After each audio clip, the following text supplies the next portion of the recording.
आसीगला SSB तरफ notification देखो department of higher education तरफ आपंकर रही एडवर्टाइजमेंट जो थे कि आपंकर जूनियर असिस्टेंट और आपंकर जूनियर क्लर्क रिक्वायरमेंट कर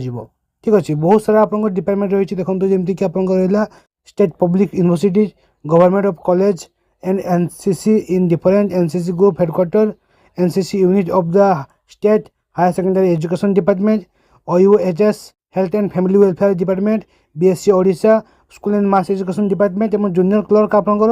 नॉन गवर्नमेंट एडेड कॉलेजेस रे ठीक अच्छे रिक्वायरमेंट आपको आसीगला जूनियर असिस्टेंट और आपंकर जूनियर क्लर्क ठीक अच्छे 863 आपंकर पोस्ट रही अच्छी अप्लाई डेट आपंकर स्टार्ट हो 11/3/2026 रु एवं एंड हम आपंकर 11/4/2026 एवं आपंकर फुल डिटेल नोटिफिकेशन आप पाइबे ssbodisha.ac.in साइट रे आपंकर अवेलेबल रही अच्छी ठीक अच्छे। तो ये था आपंकर छोटिया इनफर्मेशन टी